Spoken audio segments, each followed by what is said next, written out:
Hello, everybody. It's Argent here, and I'm here with my frequent co-host, Serp Kerp, and we're going to be talking about could Germany have done it?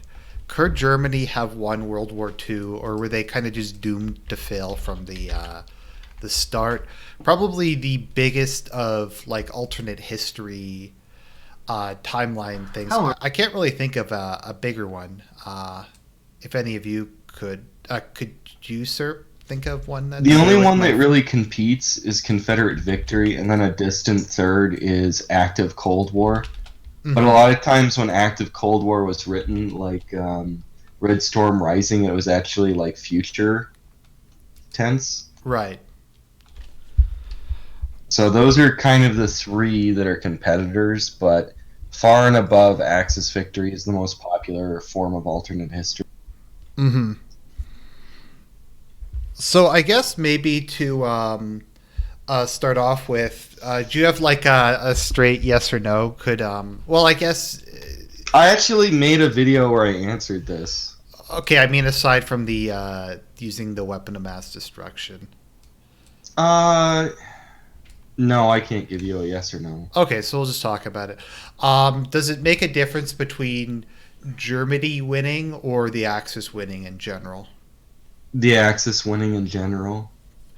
Because yeah, I can never. Because do you know that much about Japan in World I War know a Two? bit about Japan in World War II. I mean, Japan locally could have won Midway, or the carriers could be parked or destroyed during Pearl Harbor, and that could have massively changed. Just because the nature of naval warfare is so different than the nature of land warfare, you can just sink a bunch of ships all at once and completely cripple a navy for years or even decades. Yeah, see, I don't know how much it matters. I just feel in terms of East Asia, the Japanese, I don't think really. I think it's overstated how much they knew what they were doing. Um, and I think just the production capacity difference between the two was just so big. I don't know if it ultimately But would the have thing mattered. is that if Japan destroyed Midway, would the United States have agreed to a Germany first policy? That's a good Would that question. have would that have given Germany a lot more of a free hand? Because You these mean things all Japan more affect of a each free other. hand?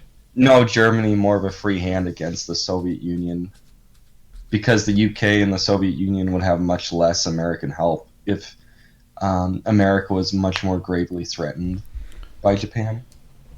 Oh, you mean okay? If Sorry, Japan so had won Midway, oh, sorry, I misunderstood you. So you're saying that they would have gone with a Japan first policy if they had have lost at yeah, I'm Midway. pretty sure. So even if Japan won Midway, Japan could lose the war and then Germany could win the war or something like that, like the Fatherland book. That's an interesting. I never really thought of that because I think regardless, I don't think there's any way really. I kind of doubt there's any real way that Japan could have beaten the U.S. I Or, mean, suppose that they won Midway and then they somehow destroyed the Panama Canal, they probably could have won, or it's more likely they could have won. well, I guess it depends in Japan. Like, what does a Japanese victory look like? Yeah, well, that's always been the problem with the Axis victory for me. When do they win? And what does that victory look like, and what peace terms are there? Okay, Because so I doubt the Axis can win a total victory. right. Well, the kind of victory you need to win in HOI 4 to come to the peace table. But maybe just to start off, so what do you think a German victory would have looked like? Like, Hmm. How what Germany would have needed to do, or what the world would have looked like if Germany had what won. they would have needed to do. Okay. Well, destroy Britain through weapons of mass destruction, or just defeat the Soviet Union to the point that Britain surrenders in some capacity, and then have a separate piece of the Soviet Union afterwards. Because I think what you're going to say is that Germany cut off Baku and say took Leningrad, took Moscow. Obviously, the Soviet Union's defeated as an offensive enemy, but the Soviet Union could just be like China in the way that Japan was fighting China. They could just have these huge kind of forts in the Urals and just take up huge amounts of German manpower and tell the Western allies just nuke their capitals until they surrender. Oh, sorry. Just before we get into that, just Irish Cream tips $5. Thank you very much. Do you guys still watch Ryan Falk? I'm still a pretty big fan of his, and if so, what role will he serve in the right's future? I haven't watched any of his recent videos. I don't know. Um, Isn't he going through another bipolar autistic like? uh, Maybe, but he's renamed his channel to pretend he's renamed everything to pretend he's left wing, so he wouldn't get doxxed. Instead of like separating the channels or just moving all the edgy stuff to BitChute like we did, he cleansed his channel and started pretending to be left wing. Or is he? Because I don't know. He's just kind of. Yeah, I haven't watched his videos in a while. I tried to watch a peer review video, and then I saw his video on one of the videos. I think he's made two on this topic now. I haven't seen the second one yet. I've been busy. There's a lot of stuff. My life's been kind of bumpy over the past few months. Yeah, I haven't paid attention to him since the greatest anime betrayal. Oh, The top 10 anime betrayals. Anyway, sorry. So, okay. Here's just to kind of give my overview of it, and then maybe you could give your overview. So, on the question of could Germany win, I think there's there's one of two conditions Germany has to have to stand a chance in winning the war.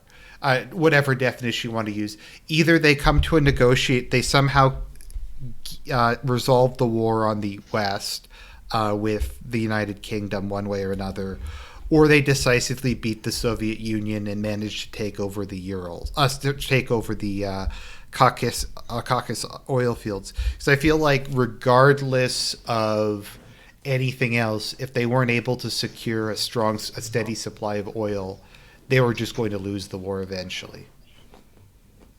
yeah. But again, you get to the question if they decisively defeat the Soviet Union, does the Soviet Union start playing like a only defender role for years or even decades on end like China did? Well, that's true. Like my thinking though is if they could, how much does it matter if the Soviet Union east of the Caspian Sea remains in the war?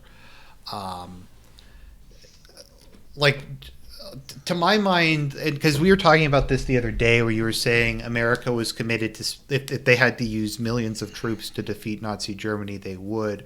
But my thinking, Or at least they would have used that to defeat Japan. right? But my thinking is, if you get a scenario where Germany manages to exploit the Caucasus oil fields, they could rebuild the Luftwaffe. They could rebuild their armor corps. It's just really hard for me not to envision if the Soviets knew for sure that they would lose the Caucasus oil fields, that they wouldn't destroy them to the fullest of their capacity. They probably would have. So is your thinking then it doesn't matter because then the Soviets and the Germans will both lose and then America will just kind of show up? America will just show up and nuke them. Yeah. But again, if that happens, will the Germans have their entire air force destroy Germany or the UK through firebombing as well? And will there just be a kind of a white peace between the Western Allies at that point? Because America can't engage in a war against Nazi Germany. There's no will if the UK drops out of the war. It's what I think that. It's fun. As weird as this sound, I think that the linchpin for victory or defeat is the status of the United Kingdom in the war against Germany. No, that's 100% true. I feel the Germany probably would have just curb stomped Russia if the UK didn't stay in the war. Yeah, I also think if the US didn't join and it was still just UK versus the Soviet Union, Germany would probably win anyway. Because I don't think the Soviet Union could sustain their offensives and how damaging they were to the German army and their own army from 1943, 44, 45 without extensive Western ally aid, primarily American. Yeah, because I think people like to meme and say like, oh well, they sent their shitty tanks to them, and the Russians didn't want their tanks, but It's not America's shitty tanks, it's Chef Boyardee, which built the Soviet army. and aviation fuel, because the Soviets weren't very Yes. good at making aviation fuel either, Yeah. or radios or that kind of thing. But yeah, Trucks. but like it's Trucks provided a great deal of mobility that helped the Soviets because the Soviets, I think the Soviets probably, if you go back, they had near constant offensives with very little space in between them in 43, 44, 45, which completely would be exhausting if they didn't have to use American trucks. And keep in mind, without America's intervention, the U-boat war would have continued against the United Kingdom indefinitely. Germany came pretty close to winning that, actually, didn't The they? naval war? Yeah. Oh, I always thought that was a meme. Oh, I was thought it? Oh, okay. U-boat war by Blair said that was a meme, and it's basically mostly propaganda. But I haven't read through that. Oh, book. I don't. Okay, well, they would have been much more successful, and it would have lasted longer if America hadn't have entered right away. Um, because like, and I know we're jumping around a bit, but kind of the thing that's really fascinated me is the more I've kind of read about the Eastern Front, the more it's like Hitler was right, and the entire general staff was wrong. And Have it's, you read through Hitler's war? I read like half of it. I need to go through and read that. Yeah, I think that David Irving was right about that 110%, and it's just a monument to history, that book, when you realize this. Sorry, what was the 110%? That David Irving was right about the distaste in the general staff of the aristocratic generals against Hitler, and how Hitler usually was a better grand strategist than they were. Because like most mainstream historians I've ever seen, like just say Hitler's crazy. Like when they talk about. Well, okay, so when you went to high school, what was the story of World War II they told you? We didn't really study World War II, but Okay, so Hitler, should I go through mine? sure. Hitler was a crazy man. The Germans wanted revenge, so they picked this crazy man who from the beginning wanted to massacre all the Jews. They selected Hitler for no apparent reason other than to scapegoat the Jews for why they lost. Yep, that's true. Then Hitler allied with Stalin to conquer Poland. I guess they'll begrudgingly tell you that. I don't know if they told everyone else No, that. well, Maybe they didn't. really study. Maybe just Hitler invaded Poland, and then Germany walked around France's defenses because France was so stupid and cowardly, and defeated France, and it wasn't a very big deal. And then Britain was super duper brave to resist Germany. And then Pearl Harbor happens, and America saves the day. Hitler genocided the Jews, which was his plan from his conception in his mother's womb. And then D-Day completely flips the balance, and America wins the war within a year. But apparently also the Soviet Union was fighting Germany. Maybe. So now the Soviet Union is the enemy. And then we nuked Japan for revenge. Oh, and the Japanese were the most brave soldiers that ever existed, and that they would fight to the absolute last man, and that they were far more braver than not just the French, but all Europeans that ever lived in the history of the world. Also, they were a good boy who didn't do nothing. Well, they kind of like mention the rape of Nanking when I was in high school. I really fucking hate the. Sorry, I know we're getting off topic. I just hate the fucking historical revisionism that Japan was a good boy who didn't do nothing. Well, okay, I don't know if you know this, if you know that much about Japan in World War II. I know a bit about Japan didn't fight till the last man in the way that the Germans did, and it's largely a myth. the state of which Japan was would be like late 1943 compared to the state that Germany was. If you took them side by side, Mm-hmm. Japan was still able to fight when they surrendered for at least years. It's interesting because they launched like their biggest offensive of the war, Operation Ichigo, like right in I think it Hmm. was 1944. Japan wasn't when Japan was isolated, and so Japan basically surrendered at the point of Normandy, while Right. Germany fought a year beyond. When Japan was, if you put them like equivalent, Mm-hmm. I don't even think it would, because Germany fought until the entirety of Germany was overrun. Until like Berlin, literally.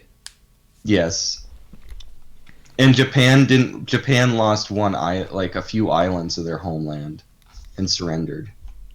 Right. I think didn't I don't think the Japanese army in China was like in that bad a shape until the very end of the war after Germany surrendered. Although I could be wrong. I didn't think it was the whole China thing just seems like a giant fucking shit show. Like Oh yeah, because there's no way to win against China. They just retracted their armies and into these huge, dense Chinese mountains and built massive fortifications that the Germans couldn't assault directly, or like the Japanese couldn't assault directly, while there was a somewhat costly guerrilla war waged against them by the communists, and that the Japanese had such a small army and that they had no local support, so their entire occupation was just the railroads. So the communists could act completely unfestered throughout the entire countryside without the Japanese even attacking them. So they built up throughout the entire war with little Japanese well, and the nationalists, to their conflict. credit, did the best job they could to actually fight off Japan. They just Yes, failed but miserably. Japan wasn't really like Japan just kind of pushed the nationalists out of the cities and wasn't able to. They had so little numbers they couldn't really hold China. They just held the railroads in the cities. Like I'm just looking at in Operation Ichigo, the the Chinese, I think the KMT lost like 700,000 like soldiers, like some absurdly. I think they lost most of their remaining professional army, and it just doesn't really matter. Like there was kind of no win condition in China because they weren't ever able really to set up like a real. I know they had that what's his name, but it just seems like they were never really able to set up a feasible puppet government Yeah. like the way they were able to in Manchuria. Well, there's no center of power they can support. At least there's a legitimacy in Manchu Kuo, a Puyi. It's funny because I'm reading a book about a biography of the Showa Emperor, and it's just it has so much just double talk in it, and like because the Japanese are like complaining. It's funny because they complain about the white peril, like they use Mhm. those exact words, and they bitch about like racial discrimination and stuff like that. And then like we need to unite the Asian race at the same, but at the same time they'll also say they're like inferior subhumans in China and we must exterminate them. And like they don't see any kind of contradiction in that. Mhm. Yeah. Um, like they were Well, I trying. mean, Yeah, sorry, go on. even Yamamoto basically said, "There's no way we can win this. We're just going to do it anyway." Right, and I guess like there's various thoughts on this. There's the school of thought that's probably closer to like the mad monarchist, which is the war was America's fault. Um, Uh, what is that guy? The John Toland's perspective. what was that perspective? The John Toland perspective. He wrote Infamy. He was a revisionist of Pearl Harbor, who wrote the pretty famous book Infamy. where the idea that Roosevelt forced Japan's hand. Yeah, by cutting off oil supplies. Yeah, to me, it doesn't matter. Like, the revisionism doesn't really matter because it's obvious that if Germany didn't attack first, then the Soviet Union would have attacked, and the same with Japan. You think America would Japan, have eventually just... they were forced into a no-win situation, and the United States was justified in doing so. Why would Japan you say was acting incredibly aggressive. Because they had declared there's war. no reason for them not to stop trading oil with Japan. Well, Japan, that was after Japan had just declared war on, like, everybody in East Asia, wasn't it? Like, hadn't they just... No, Japan... Okay, so what caused the oil embargo is that Japan started occupying the French territories in Indochina. So it's only a natural thought that if they're going to occupy the French ones, they're going to expand and say occupy the Dutch ones, which was indeed their ultimate war goal, to attain more oil out of the Dutch East Indies. So it's only a natural response to try and act as aggressively as you can. The United States has no obligation to trade with Japan. I don't understand the idea that FDR should have kept trading with Japan. I understand that it would have caused the war, but Japan already invaded China and occupied French Indochina in an act of aggression. When did they declare war on the United Kingdom? Was that before or after? That was during Pearl Harbor. Oh, so okay, right. During Pearl Harbor, the day of December 7th/December 8th, they declared war on the United States, the Commonwealth nations, and the Dutch simultaneously, and invaded and attacked all at once. What is the justification people give for the attacking the Commonwealth? Just because it was there? Well, they had to attack the Commonwealth if they're going to go to war to take the Dutch East Indies. Right. If they didn't declare war on the United States, then the United States could build up their entire navy as a neutral power in the Philippines, while Japan was invading the Dutch East Indies and Burma and stuff. I mean, yeah, I kind of feel in the case of... They needed to attack all three at once if they're going... It's completely logically makes sense from a military point of view. Mm-hmm. Something that kind of comes across, though, when you look at this, is the very famous idea of when generals have a junta, they really, really suck at war. Yeah, no. And the more power you give to the military to develop grand strategy, the more likely it is that you'll lose. Mm-hmm. Because most, as we said, and as Irving says in Hitler's War, in the trilogy of books he wrote about it, Hitler's grand strategy decisions were far better than his general staff's grand strategy positions. Well, everything worked really, really well, up till 1940. Start 1941 or through 41. 41. He literally beat. Well, they couldn't beat France after 4 years of the previous war. He had just kind of curb stomped them. They curb stomped Poland. The UK was on the verge of collapse. Things had gone a lot better than they did in World War I for Germany. Mm-hmm. Let's see here. Also, I think it is kind of a meme. It irritates me a bit how monarchists will just kind of give Japan a complete pass because they restored Puyi, meaning they put him under house arrest in a shitty former. Well, I don't think Puyi. So, do you think Puyi was an actor who acted? Do you think he was a man-child, or do you think that he was a rational actor?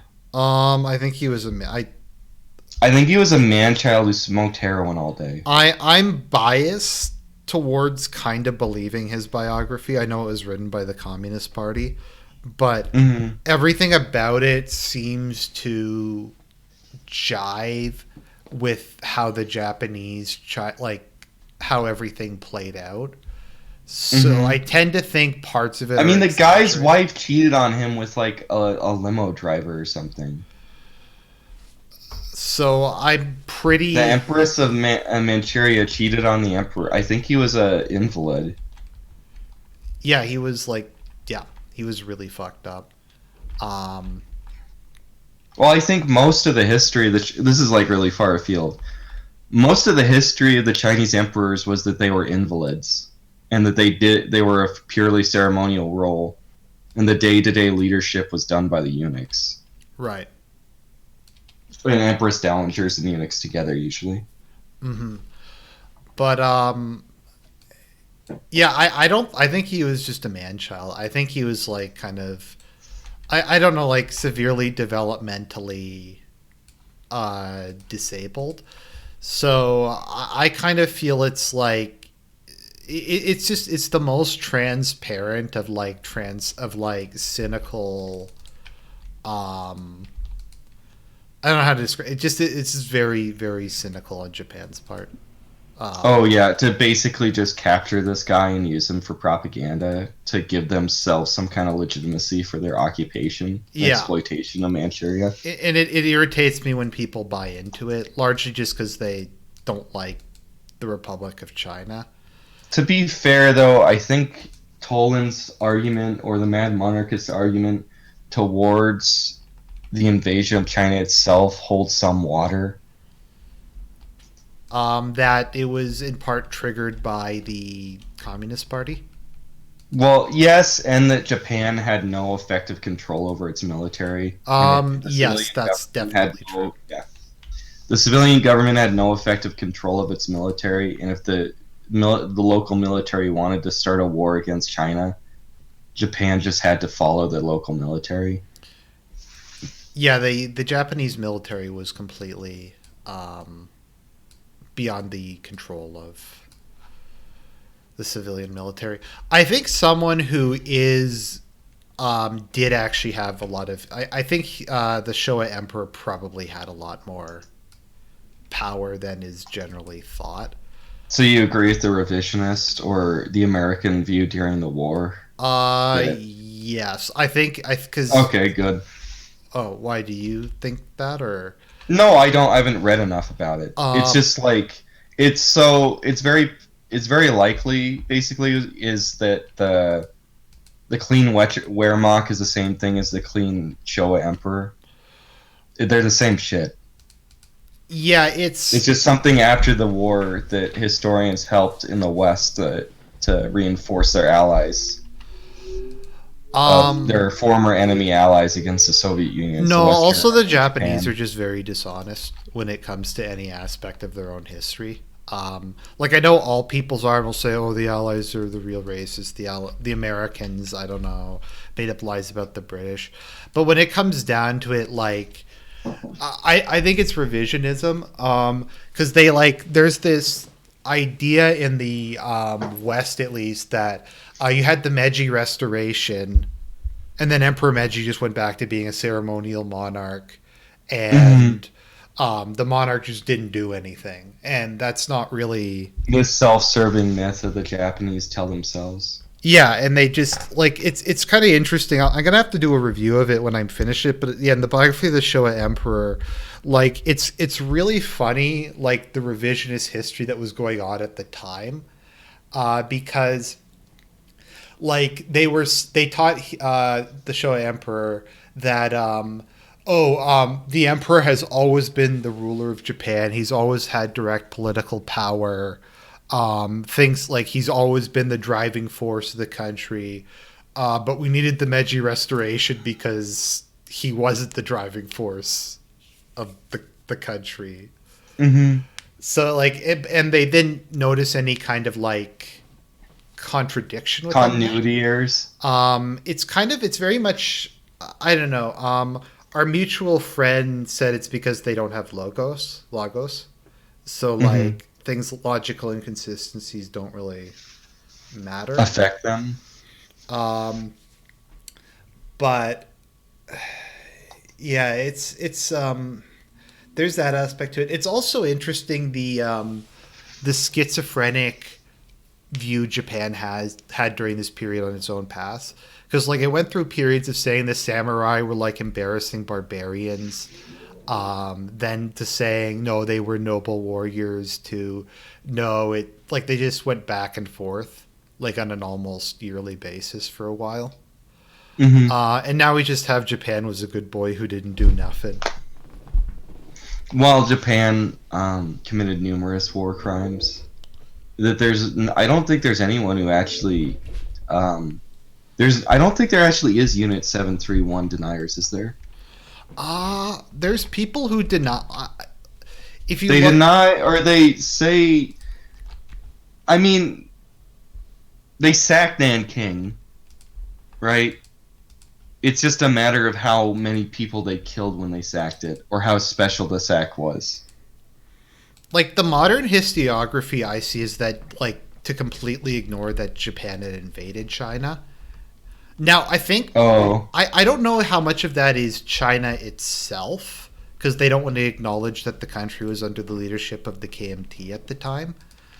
Um, but I to feel be like fair, in the Western world, there's so little written about China's role in World War II, the extent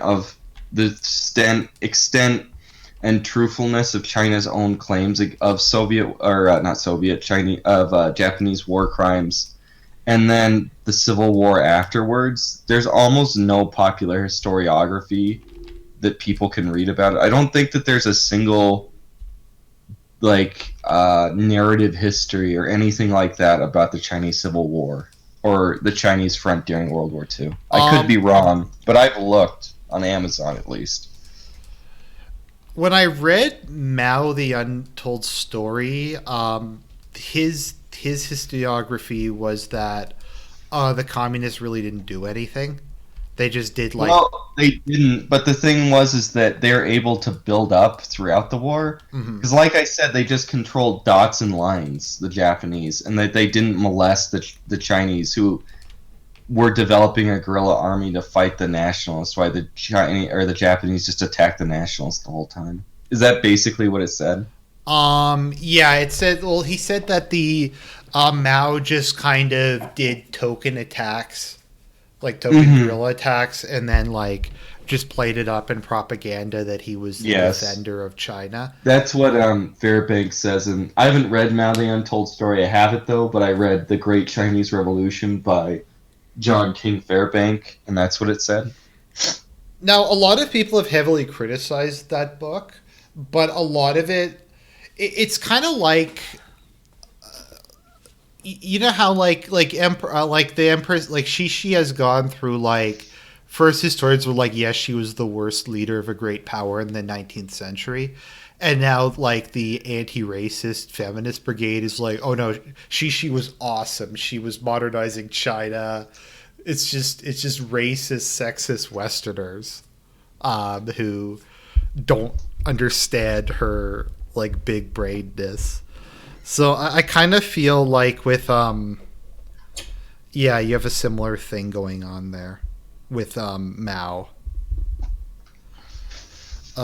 I mean, the Chinese Communist Party denies the existence of the warlords era. Yeah, in I mean, they don't allow Hearts of Iron to be published in China because they say the warlords weren't real.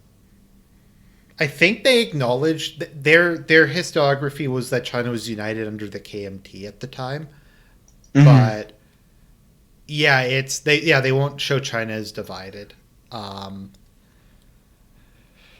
so yeah, East Asia is just a mess. I just my kind of feeling towards Japan is they kind of got high off of their own LARP, and their Hmm. LARP was reinforced by the fact that everyone they were fighting was either fighting them from too far away or were just incompetent or incapable of putting up a resistance. So they started to like Or their at least initial resistance. yeah. So like their thing was reinforced because I mean let's look at it like the Russians got curb stomped during the Russo-Japanese War.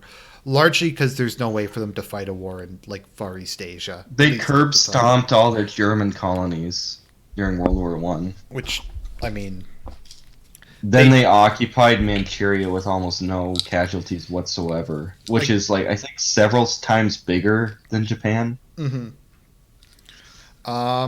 Then they beat up America, the Philippines, Britain. So I think like their kind of LARP was reinforced, and I don't use that as like a derogatory term. Like they literally were like, we are the divine Japanese race, and it is our destiny that all of the world shall bow before us, and like we will be the mandate of heaven over the entire Asiatic peoples. That's another video. I'm sorry we're getting kind of... Well, this is kind of about World War II. This is all about World War II. It's just after we've done streaming, you need to change could the Axis have won instead of just Germany. Yeah, I'll just change that now. But, okay, so what was I thinking of? Sorry, I was going to say something about Japan again. Yeah, so, sorry, I lost my train of thought there completely. What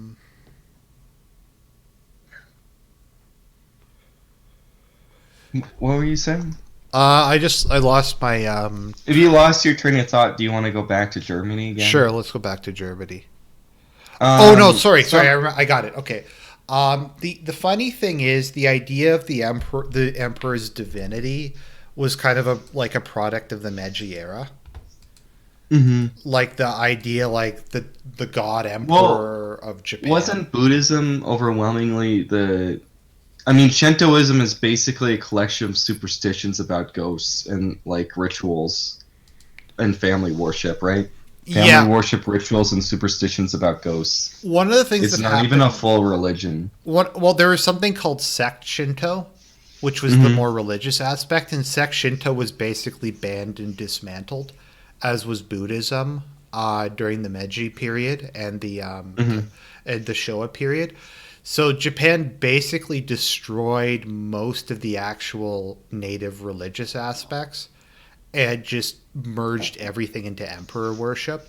So like all the local, I think they forced all the temples to switch to a god that was more closely associated with the emperor. Isn't it the fire god? The fire god of the Shinto pantheon? Amaterasu.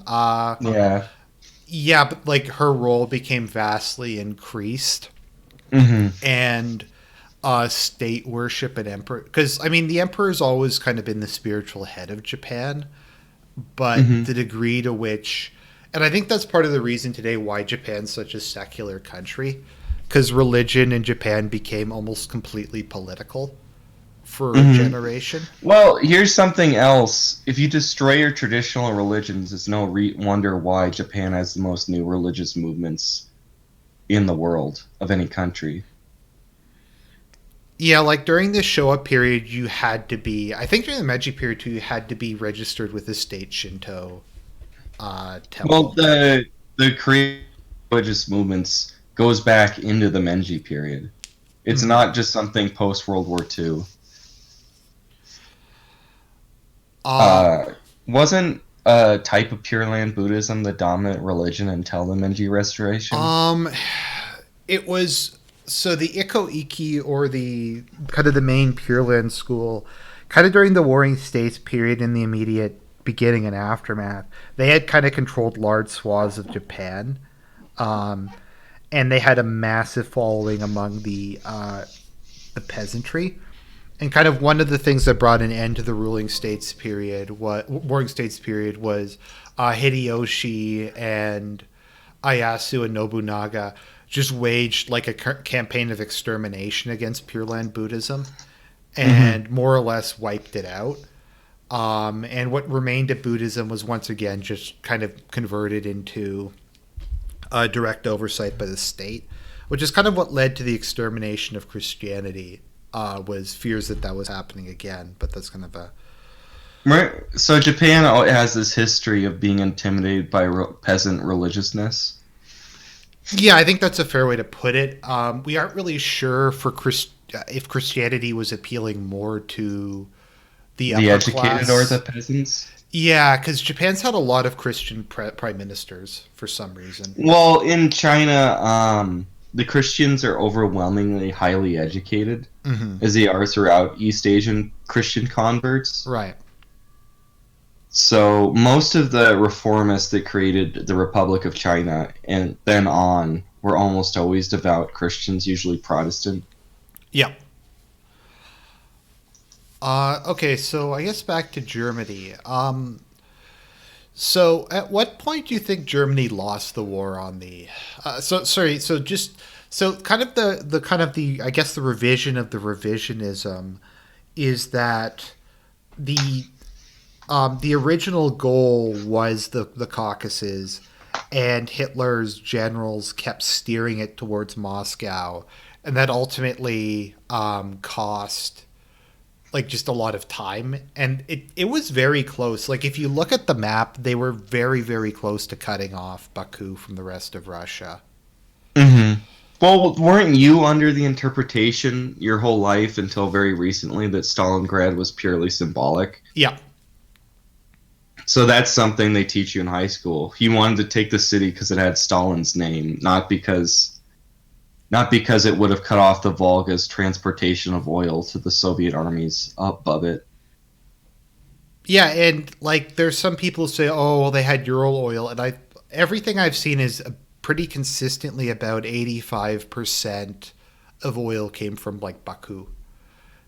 Mm-hmm. So I guess if they held, like if the Germans weren't able to take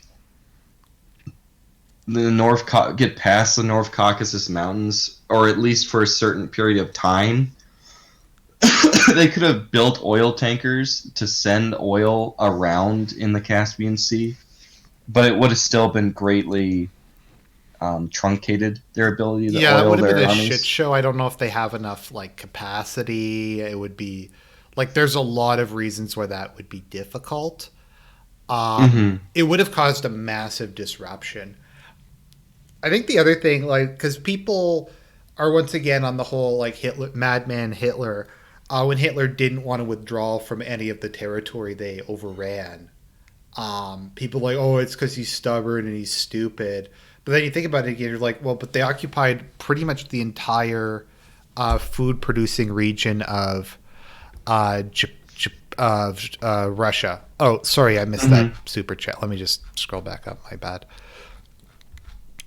Darth Kilhoun says, I'm writing an alt history where Kaiser comes back in 1925 after a commie uprising, and by modern days, like Man in the High Castle. I That think, sounds interesting, but I don't know how to follow your logic with just one paragraph. yeah. You can post more about that if you want, and we'll address it some more if you'd like. Um, because like one tick video I saw was even if there was a second Romania, it wouldn't have made up for the oil shortfall. But like I think without land lease and if they could have held on for a bit longer, like I think there was like widespread starvation that was going on in the Soviet Union by that Oh, there point in time. was. You have to understand when the Allies cut off food aid, it immediately caused a famine in the post war years. There was a famine from 46 to 48 in the Soviet Union because America stopped supplying the Soviet Union with food immediately after World War II. Like from 1940 to 1943, the number of agricultural workers in the Soviet Union declined by 50%. Yes. So this guy's talking to me saying that Germany's allies were all useless. No, Hungary, Croatia, and Romania are all quite good allies. Romania, Romania constantly fueled Germany. Romania only surrendered until they were invaded by the Soviet Union. They didn't fight to the last man. Hungary fought far beyond Japan thought. Hungary fought to the absolute last man. Um, I mean, Italy flipped sides, but Romania and Hungary were very, very loyal to Germany. I think people have to understand they took immense casualties. Like they They Yeah, carried. I think more Romanians died than Americans did, for example. Here, I'll Um, look that up. Once again, this is another like revisionist. The German historians wrote that like the Axis allies were useless as like Hmm. part of trying to play up the whole thing. Like they did fought, they just lost. I mean, there's a difference between not doing anything and just losing. I think Italy was as incompetent as is generally believed. Yes, I would say that. Italy was highly. There were lots and lots and lots of spies in Italy who um, who did sabotage too. That there's just a lot of other issues. Italy was kind of trying to punch above its weight. Someone says don't forget the effectiveness of the Italian Navy. Yeah, when Yeah, it got Romania lost 500,000 total people, and then I think like not as much as the U.S., but like and hundreds of like multiple. I think like 150 to 200,000 soldiers. let me look at Hungary. Because Hungary fought to the absolute last man, and the Soviet Union sacked Budapest, and it was incredibly, incredibly brutal. The Hungarians lost 5% of their population. Hmm. Um, Actually, it's interesting how Bulgaria wasn't in World War II. Yeah, basic. So the strategy there was if Bulgaria amassed massive amounts of troops on their border, Mm-hmm. they would essentially prevent Turkey from joining the Axis or the Allies. Mm-hmm. So if Turkey declared war on Germany, immediately Bulgaria was to declare war on Turkey and invade European Turkey. Also, Turkey. Also, I guess Bulgaria didn't want to go to war with Russia if they could avoid it. Hmm. But yeah, so Hungary. Let me see at the. Let's see how many people Romania lost because I remember Romania. Yeah, Romania lost 3% of its population. The Soviet Union lost. We don't know. It's hard to tell. Yeah. So the Hungarians lost like 20 times the number that the United States did relative to the size of their Yeah. population. Um, Though the what is it? Hungary lost more people relative to their size of the population, according to Wikipedia, than China did. I So did Romania. I well, the problem with China is okay. Oh, it says 1937 because it's hard to tell with China like what time period we're talking about because it went on so long. Hmm. Let's see here. So Turkey never considered entering. So Turkey was always going to enter the war on the side of the Allies. They didn't consider.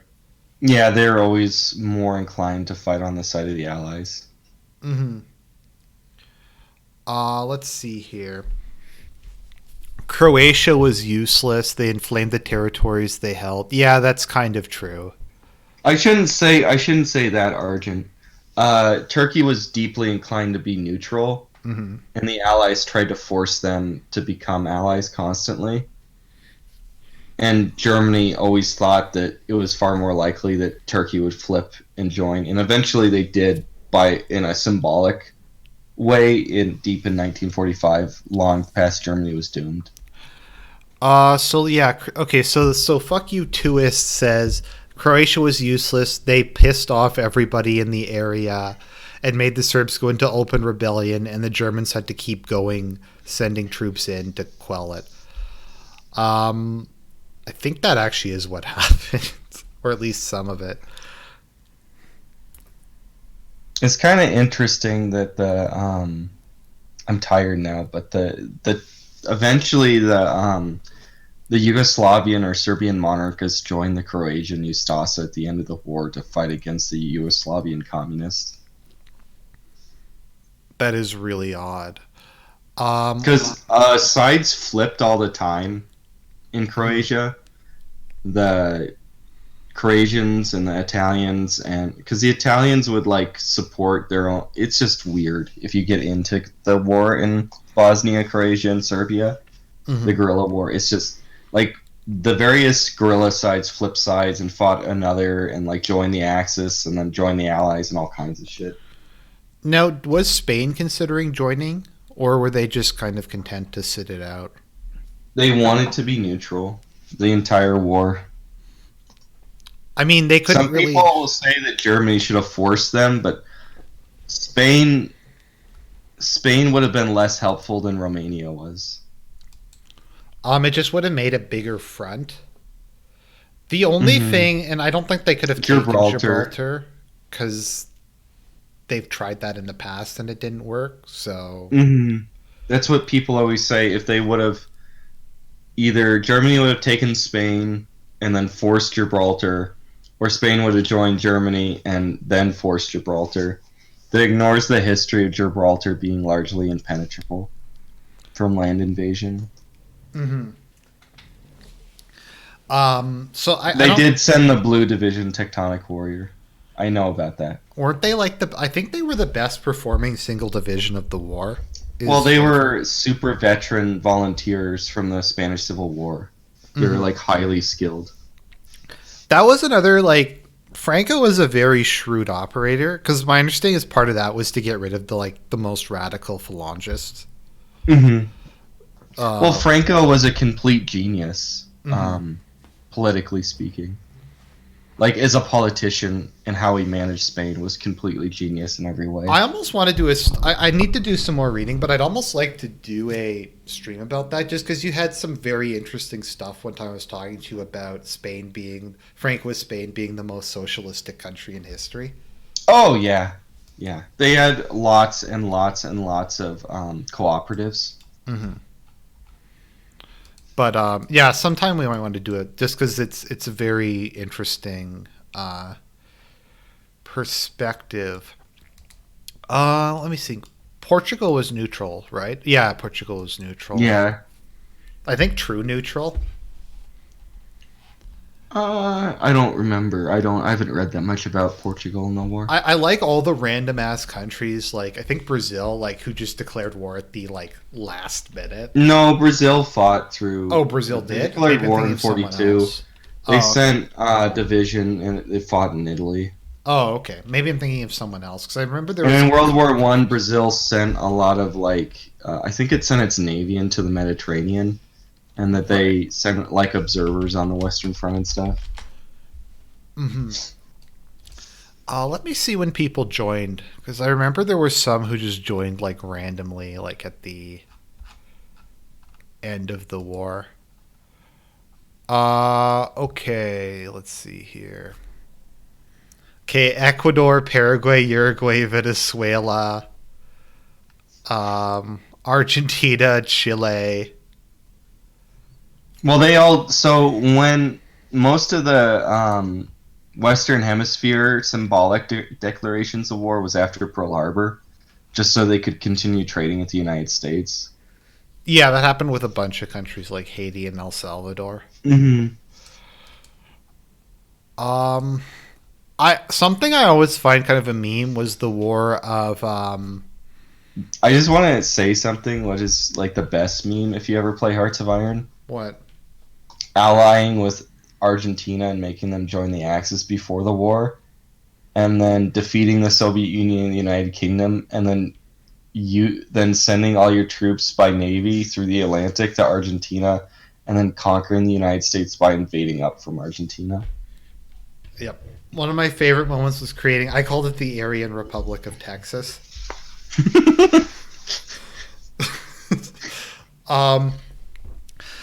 Yeah, and interesting, because I was reading a bit about sorry, just jumping over the place. The you know how the Maginot Line didn't go to Belgium, and people act like France was just retarded, and that was the reason. Well, France knew their entire strategy was around it not going to Belgium, and Belgium was extremely fortified.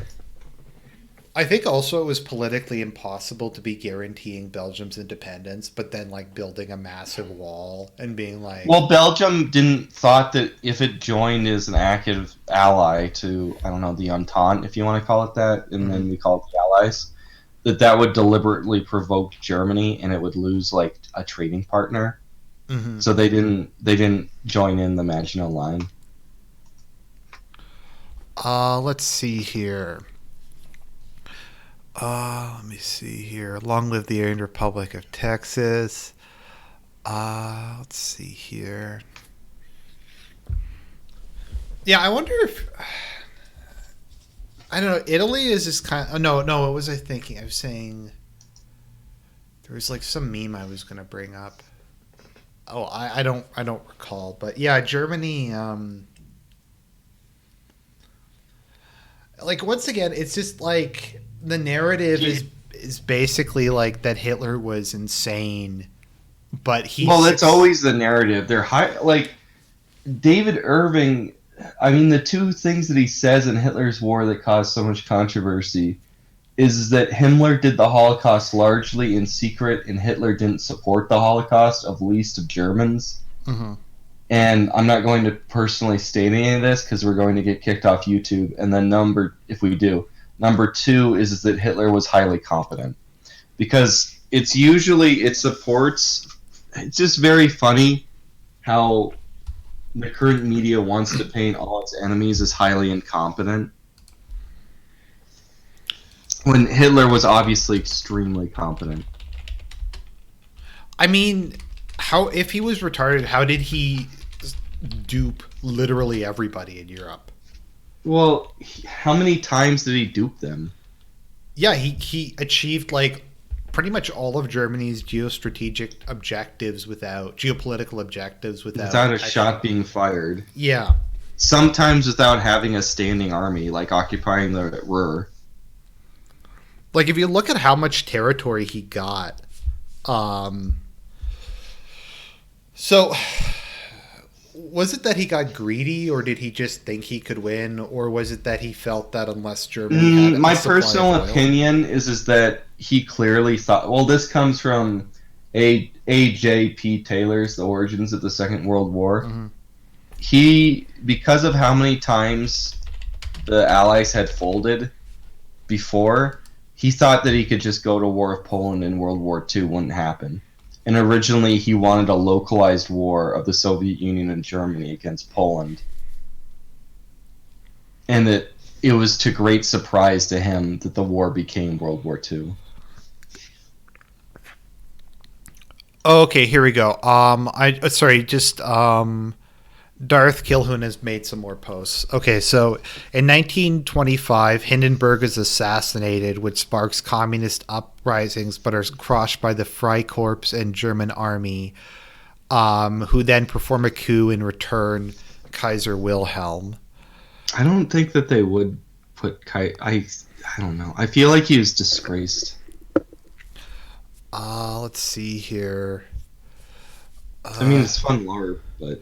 The Baltics are invaded after Trotskyists rise up in the States and attempt a second Polish-Soviet war that sparks the Ukrainian uprising and a huge second Russian civil. I don't know. I don't see how a Russian civil. The more LARPy and alternate history, you either have to have like something that's highly, highly realistic, or just over the top crazy LARPiness. For like anything in between is really boring for all history. So just LARP it up more. Like Kaiserreich, where literally every country on Earth becomes a LARP fest.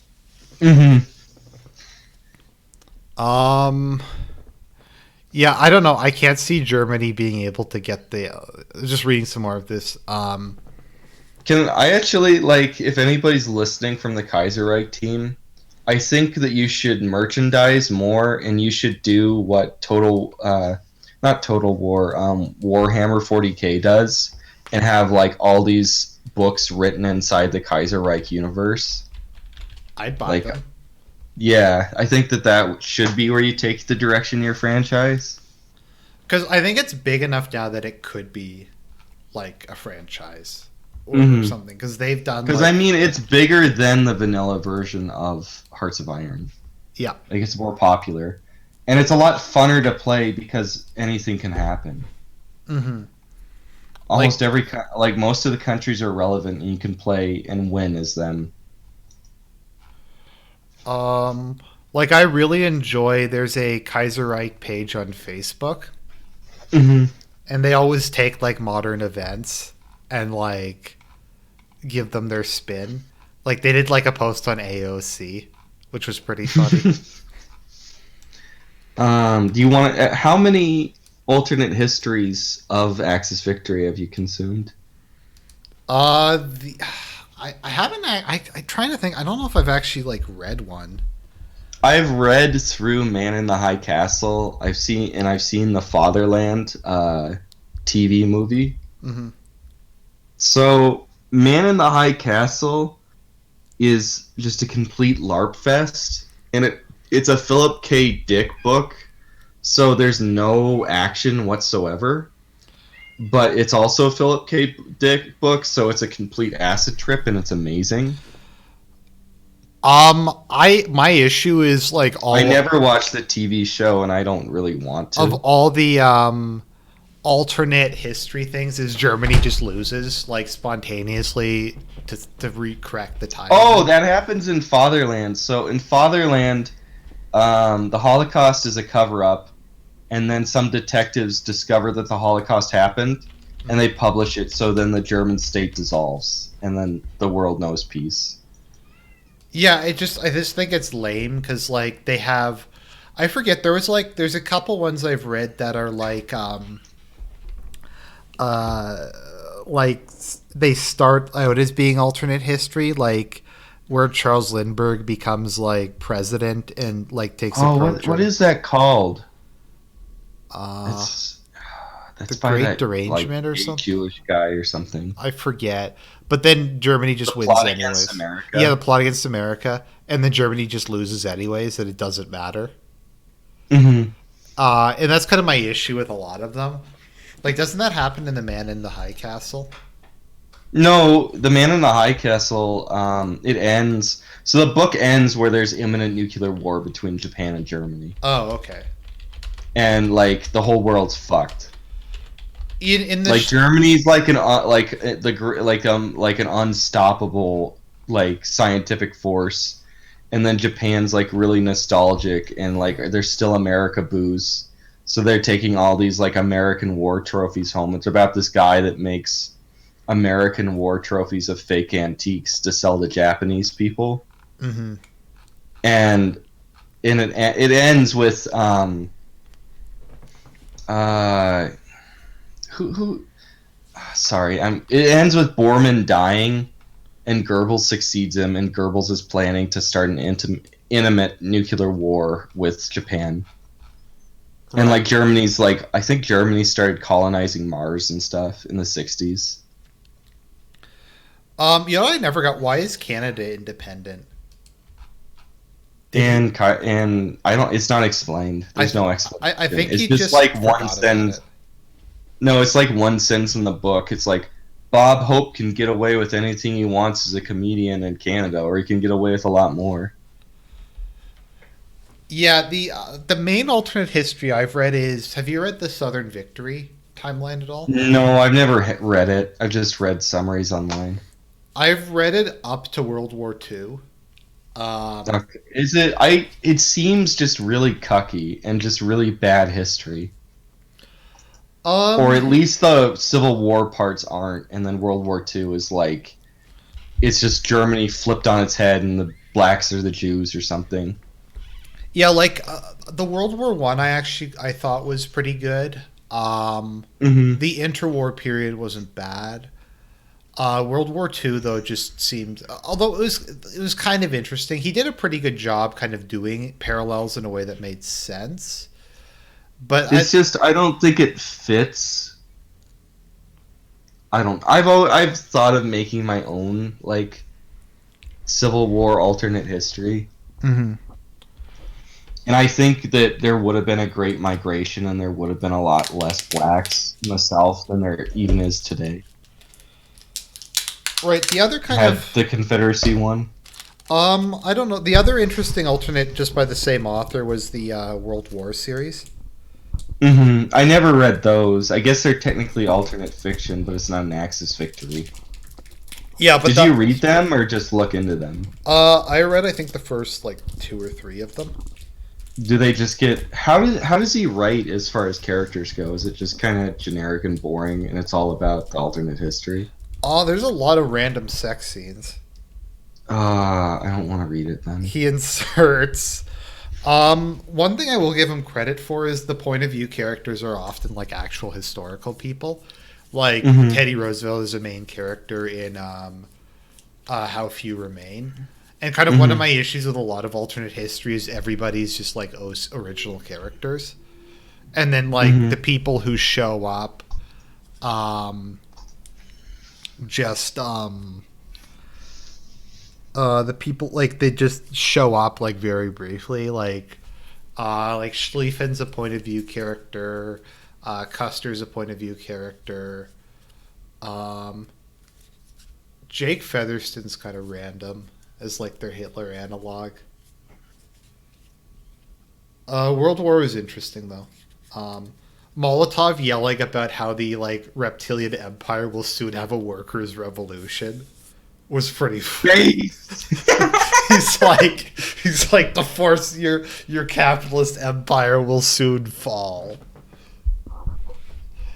Um, Actually, it's kind of funny. This is completely off topic, but the reptilians aren't aware that non monarchical forms of government exist. So he created a uh, like their governmental system was empires. Then they had not empires, which were states that they were de facto monarchies, like Nazi Germany, but weren't for some reason. And then they had snout counting. Is snout counting democracy? Yeah, like there's some. Is the Soviet Union considered snout counting, or was it No, considered not it's a not empire? a not empire. It's kind of funny in it because like all the colonies immediately side with the reptilians. Oh, they do. Is that how they conquer them? Yeah, the first place they conquer is Warsaw during the Ghetto Uprising. Hmm. The It just seems silly to me. Yeah, like the German Reich actually survives. I know that, and don't they have a nuclear war against them, Yeah, and they lose or something, or they do worse than the lizard people? yeah, they do worse than the lizard people. It's like some random shit. The most random shit is that It just sounds like it's funny. It doesn't sound like it's serious at all. Or does he try to make it serious? he tries to make it serious. Oh, I always thought it was just kind of like a bunch of joke books. It's actually serious. It's semi-serious. I think like the Oh. funniest thing about it though is ginger is like a mixture of an aphrodisiac and like Yeah, I thought it's like their crack is ginger. yeah, and Does like the empire break down eventually, or like is bound like that we just like shock the shit out of them and then it ends? I think that's it. There's like people who want it to continue. Um, Hmm. it's weird. Is it? It, It's it, just absurd to me to think that like it's just really really ahistorical because the colonies usually like all the colonies in World War II overwhelmingly fought for the most part fought for their colonial master. It's just mhm. really absurd to me. Yeah, it was a fucking weird. That's just Book. bad history. Like the Southern Victory time. I think it reminded me a lot of Kaiserreich. I wouldn't be surprised if that was the main inspiration for Kaiserreich. Yeah. Um, like a bunch of just random shit happens in it. Like I've the wanted to read the Draken for a while, or the Draca. I don't really get like why is that so big? The Draca, I think Southern Victory is the biggest series, and then Draca's number two, or vice versa. But I don't know because the guy who writes is a really good author, and basically it's basically if you took a dystopian novel and mixed it with a slasher film. So it's like this horrible dystopia is coming to kill you, and you can't stop it. Because doesn't Draca just like curb It stomp just curb everybody stomps everyone, outside and of it just doesn't America? make any sense. Yeah, and America somehow survives. And don't they ban Christianity? Yeah, I think there's like I heard from people who've read it that there's just pages and pages and pages of like lesbian gang raping of nuns when they conquer Europe. Uh huh. Like it sounds just so like because people keep telling me to review it. It just sounds really stupid. Yeah, I've heard it's good. Oh, it but it's is. just, yeah, I've heard it. The prose is really good So and is it stuff like like that. Warhammer 40K or something? It's basically Warhammer 40K, but instead of like uh, these Catholic parody, it's a Nazi parody. But they also have like it's also the whole sci-fi thing where it's like these super girls that you want to have sex with. So what is the Like like it has like a authors? bunch of the Draca are like these lesbian super women that are supposed to be hot or something. I don't know. So what is the authors like political? Worldview. Yeah. Um, I think he's like a LARPy hippie because his new books are like I don't remember what it's that the series is called, but it's like um, it's about like being it's kind of like Fallout, but it's like the hippie version of Fallout Hmm. where they go back to land and stuff. Just because I don't, Draca almost seems like it's kind of like played straight, just from what I've read about it. Hmm. Let me see how We long is got a it. little far afield, but I Yeah, mean that's both of fine. those are just alternate histories of World War II, just like very LARP tier, so it makes them fun. Hmm. Um, I think though, like I think okay, so something we haven't mentioned that I think is very important is I think all the German secret weapons would have totally paid off if they had only built the mouse. No, not even the If mouse. If they, they had only built the rat. If they hadn't built the rat, then everything would have worked out. Have you seen the you rat? know, is that the one that's like as big as a house, or it's like as big as a Yeah, like a it's cathedral or something? yeah, it's. It's just absurd. Let me find it. Yeah, here we go. It's the the the SM the Land Sterling's. Cruiser. Let me just put a picture of it up. I think it's called it's the Emberverse series, which is this post-apocalyptic kind of like hippie thing. Yeah, that's what the rat was gonna look like. Oh, I haven't seen it. I'm delayed, so should we actually like go back to talking about the logistics of Germany whaling? What do you think the post-war German world would have looked like? That's the sexiest thing I've ever seen. That rat. It's another one. It's literally a masterpiece. Such a clusterfuck. Like It literally looks like something out of a fucking Godzilla movie. it was there. It was like going to be the ultimate weapon. Yes. Let me see how many was this 1,000 tons? Yes, it was 1,000 ton tank with a crew of 40 That's so fucking hot. and like battleship guns. Speed 40 kilometers an hour? Are you fucking kidding me? There's no way. It wouldn't have been able to move. Isn't it just like a battleship that they stuck giant tank treads on?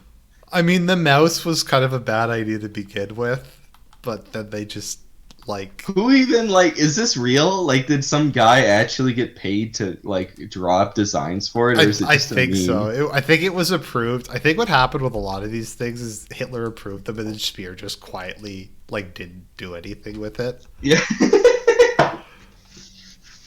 But in all seriousness, I think Saron could have made a dent had the war gone on. So, do you want me to say how I think Germany could have won? Sure, go ahead. Okay, so Germany cuts off North Caucasus. Um, the Soviet Union goes backwards and just defends the Urals in the same way that China defends it. The war turns into this stalemate, and then the Western Allies bomb Germany and like invade Norway or invade like fight in North Africa for prolonged periods and just try to cut Germany off little by little, just like the Japanese theater. Mm-hmm. But Britain attempts to firebomb Germany, and Germany firebombs and eventually Saron's the UK until UK surrenders before the Western Allies develop nuclear weapons. Germany wins the war. devises some kind of peace with the Soviet Union, which resolves in either neutral or German allied Ukraine, Belarus, and Baltic states. Germany doesn't really commit any genocide on the Baltic states. The Baltic states become close allies of Germany.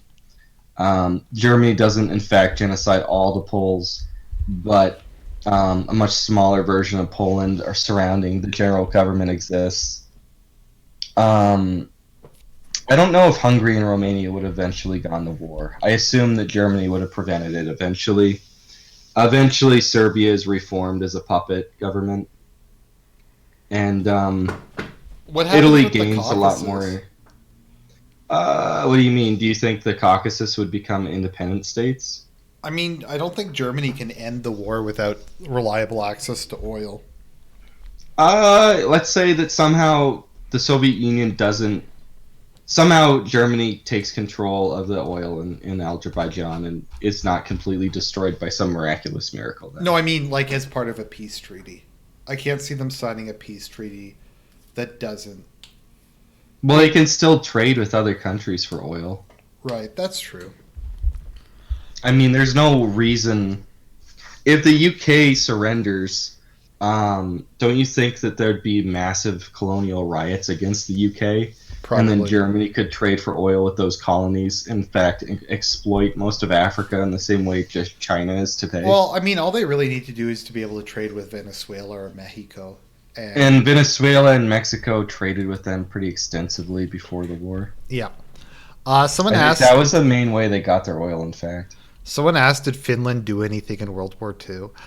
Finland in World War Yes.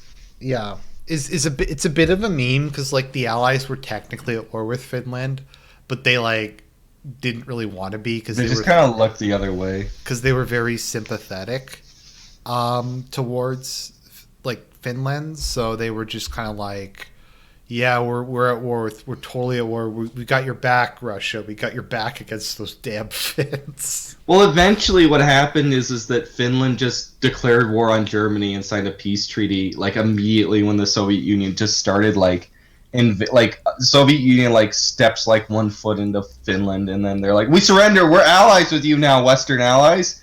And the Soviet Union is like, we wanted to make you our puppet. Fuck you. Well, Finland So that's wasn't how part of Finland ended up NATO, being so I guess it kind of worked.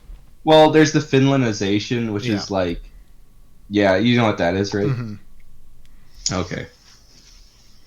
So that's where the Soviet Union would impress upon a Western power or a power that would naturally be allied with the West to becoming neutral, and the press and the politics of the country are generally favorable towards the Soviet Union's interpretation of history.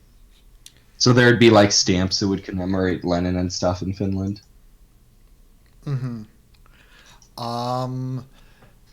Do you think it would have mattered if Finland had have done more? Because didn't they just reconquer the territory they lost in the Winter War and then stopped? No, because they really can't do more because they don't have like all they have is infantry and horses. Mm-hmm. They couldn't really. I don't think that they could have autonomously say invaded all the way to Murmansk and then put Murmansk under siege or something. Right. Could they have won against Britain? I guess maybe that's the only thing we haven't really touched on.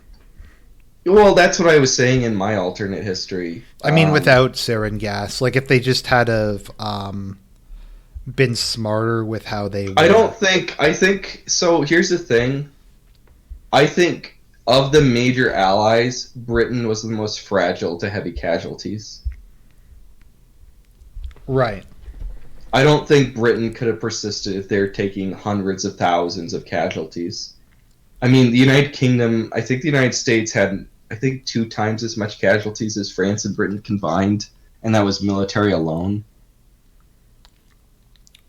So the United States was much, much more willing to expend troops.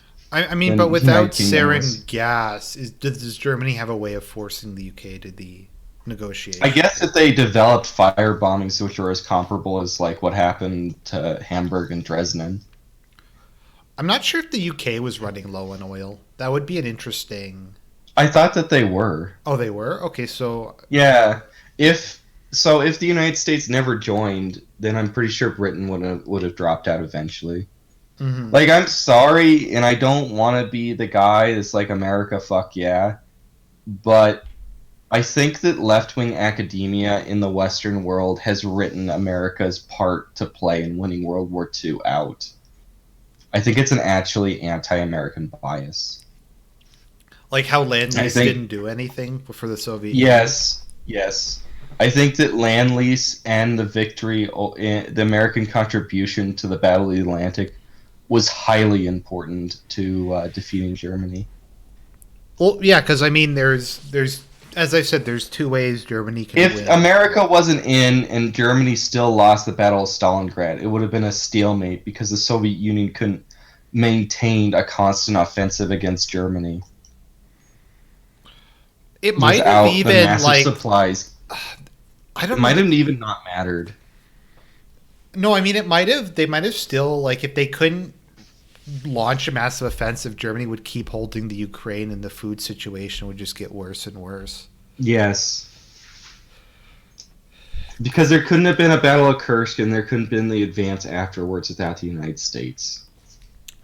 Another, sorry, just we're talking about memes. A big meme is that the Sherman was a bad tank. I just wanted to bring that up because it's Oh, a the meme that Sherman's irritates me probably the best tank of the war. because it worked.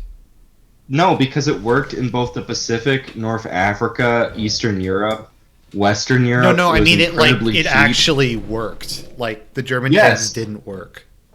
Well, the T-34 is incredibly uncomfortable, and that if it's destroyed, the entire tank crew dies Hmm. because you can't get out of it. Right.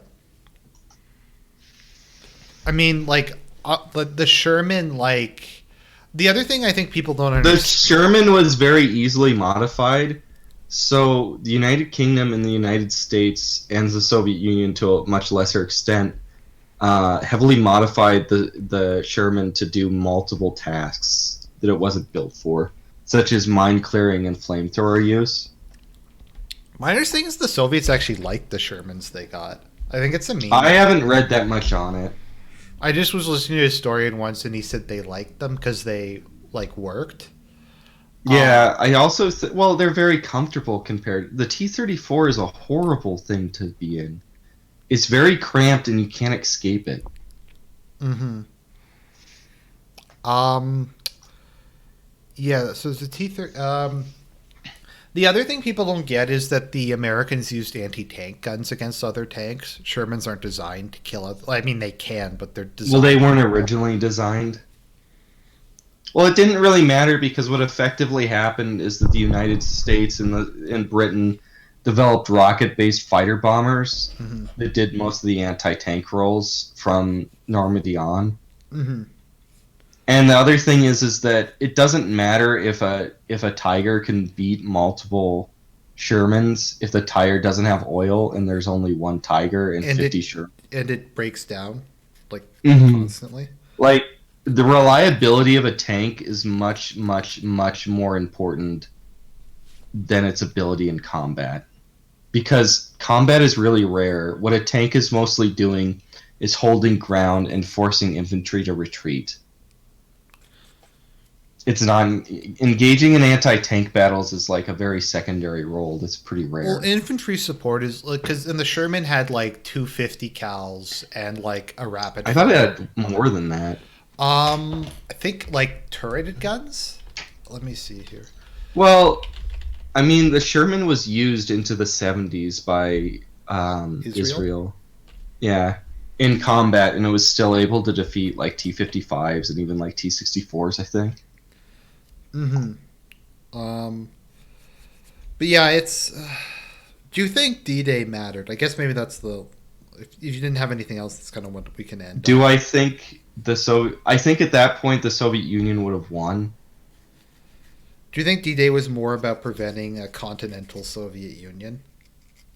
No, I think it's a lot about. I mean, there's certain to that extent, but it was. I mean, if D-Day didn't happen, the native partisans of France or Italy could have switched to communism. Like, I don't think that the Soviet Union would have liberated France, that Germany would have resisted past the borders of a Soviet invasion of Germany.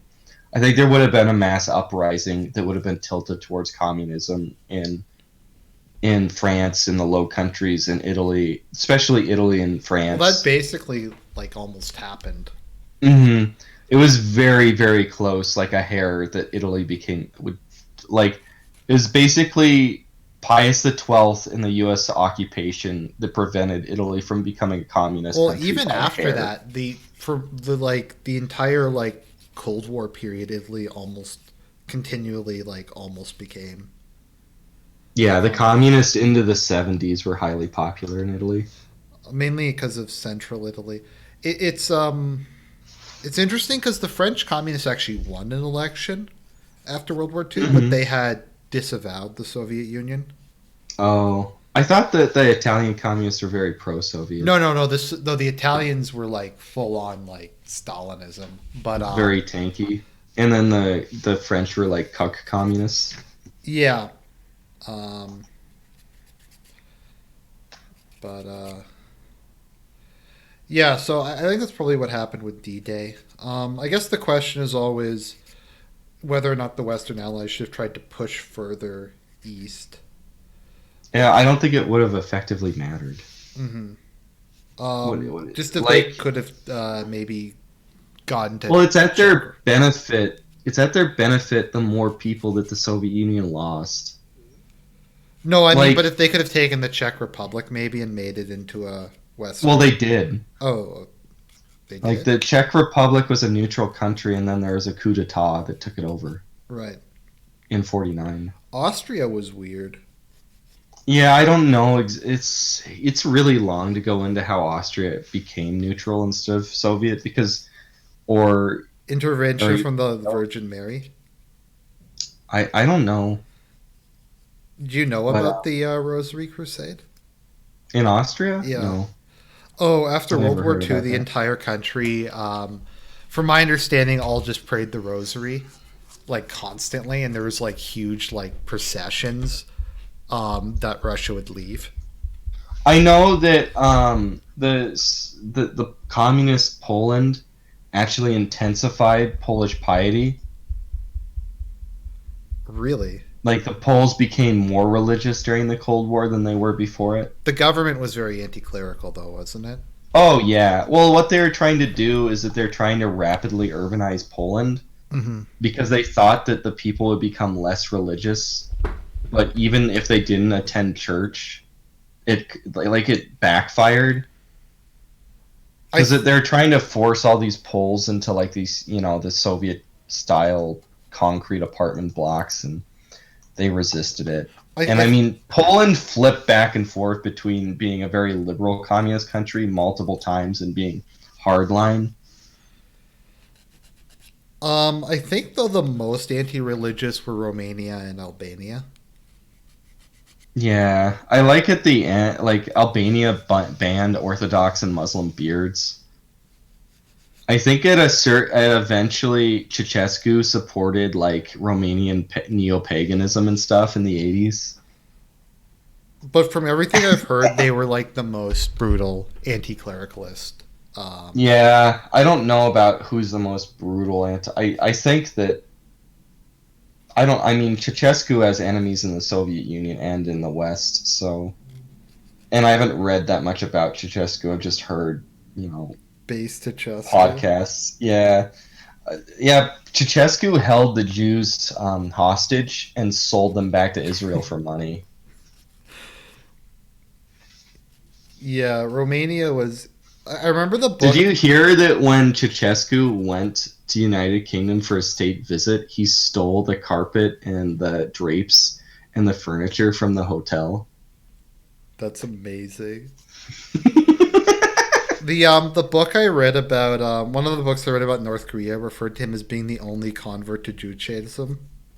Yes, that's true. He went to North Korea and he was immensely impressed by it and tried to copy North Korea and Romania. Yeah, and if I remember correctly, at the very end, he started promoting like Romanian neo-paganism and stuff. I feel with no Romanian GF. Yeah, yeah, I like I've Romanians. had that feel. But the other thing is like the Albanians taught that like the Albanians were the indigenous race of Europe that like developed outside of like traditional anthropology, human evolution. How crazy was Hoxha, or what's his name? Hoja Yeah. Anvar Hoja. I mean the guy built tens of thousands of one-man bunkers to resist Yugoslavia. The way they scammed China though was a thing of beauty. Oh yeah. We're not pro so we acknowledge Mao as the eternal leader of communism. Okay, so we're way off topic. Eventually, like they got in a fight with Mao, and they like even like went harder than Mao did, like in the very late end of Mao's regime. Okay, so for those of you who don't know, and we're way off topic and we'll end soon, but Albania declared that they were leaving the Soviet sphere and that they were acknowledging China as the head of global communism. And China was like, "Holy shit, someone's actually listening to us." And then Albania's like, "We're gonna hold the line for you, China, but you need to make it worth our while." So China was like sending them like huge amounts of food aid during the Great Famine, and they were. Just I think also like when Albania left the Warsaw like they left the Warsaw Pact like immediately, and then they sent like engineers to like they waited until like the Soviet submarines that were docked in Albania went to shore and the crew went to shore, and then they sent like special forces into the submarines to steal them from the Soviet Union. And then they just took the submarines out at sea until the submarine crews left to go back to the Soviet Union. And just stole the Soviet ships that were docked in the Albanian ports. But just the way China got scammed by the Albanians. If I remember correctly, the Albanian Communist Party changed its. This happened in Mongolia too, but the Albanian Communist Party changed its name to like the Social Democratic Party of Albania, and then won the elections after the war. I think that happened. And that they've almost yeah, they've been in almost continual power since. That also has kind of happened. That's in Moldova, I'm pretty sure, isn't it? Yeah, and no, I think there's been multiple party changes in Moldova. No, but I mean they're still very competitive. No, they're like dominant right now, if I remember correctly. Like they have like a super majority right now. The successor of the Communist Party in Moldova. Slovakia is funny because it has like three major far right parties and the Nazbol. And they have a Nazbol party too, and they're all in coalition or something. Yeah, the Nazbol party. Robert Fico, who is super based, was like, Slovakia has no mosques, nor do we want mosques. All Muslims in Slovakia will be under surveillance. Didn't like the former Communist Party that became the Social Democratic Party in Romania add a constitutional amendment forever banning gay marriage this year? It failed because not enough people turned out to vote. Oh. I think it got like, let me see here. The president of Romania is a massive cuck though. Because he is German, a Transylvanian. Oh, wasn't that a thing? Like, there's a huge disproportionate German, like very wealthy population in Romania. Okay, so in Romania, 93% voted to ban gay marriage, but it didn't get the 30% it needed. Mm. The president supports it because he's German, but anyways, that's I think probably good. Thanks for coming on, man. I that was a really fun stream. Yeah, I've kind of had a hard day today, but I had a lot of fun on here. Yep, thanks. It's always good to have you on, man. You're a fan favorite. I had a whole bunch of people who are like, "Oh, Serp's going to be on. Okay, we'll watch this." Okay, was the audio better this time? Yeah, audio was great. Okay, so if I use my bed to absorb stuff, because I don't have carpets right now, and I have pretty high ceilings, so that's why I've had such bad audio. I mean, I can do that. We could do this like once or once a week or once every 2 weeks if you guys want. Yeah, yeah, we'll just keep it open. I We'll mean, just keep seeing what happens, though. yeah, because there's lots of stuff that comes up, and we're both like in a situation where we're not like where we're just our schedules are more flexible now. So Yeah. But I really appreciate you having me on. I guess this is the gay moment before we leave. hmm all right, see you, man. God bless Night, night. everybody. Go to church this weekend, and yeah, good night.